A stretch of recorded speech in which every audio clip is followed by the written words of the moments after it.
Congressman, thank you for a great talk on how to balance the federal budget on taxes and on federal spending.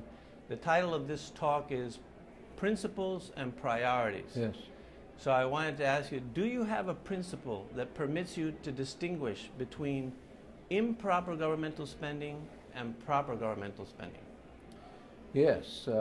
Improper government spending is giving subsidies to businesses and individuals who don't need them.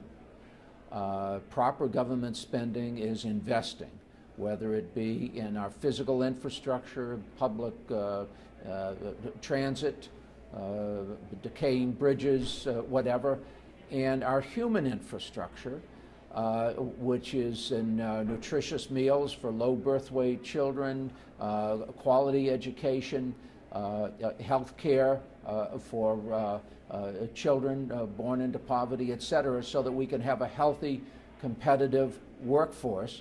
I consider that an investment. I would stop giving money to people who don't need it and to industries who are getting it solely because they can afford fancy, expensive lobbyists to put it into the tax code. So would you be against all farm subsidies? I'm against farm subsidies to farms that are currently making more than $250,000 per year.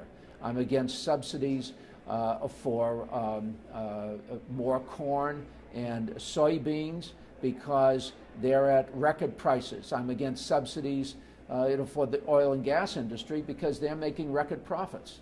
Did you vote in favor of the TARP, the Yes, bailout? I did vote in favor of the TARP bailout, and in fact it has generated $40 billion of profit and will probably generate $100 billion of profit.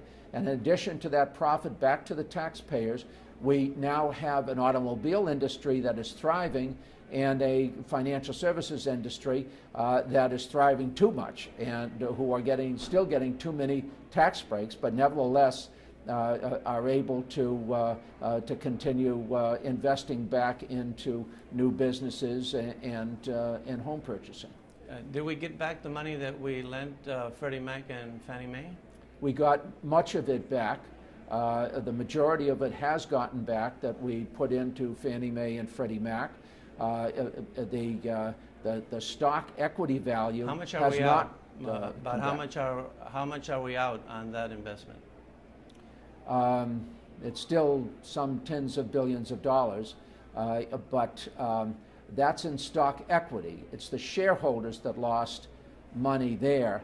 The reason why money was put into Fannie and Freddie is that if we had not done that, some tens of millions of homeowners would have defaulted on their mortgages. They couldn't have paid their mortgages, and that's why it was felt important enough to keep people into their homes by keeping Fannie and Freddie alive. The real estate industry would have imploded if it were not for Fannie and Freddie's ability to make loans for home purchasing.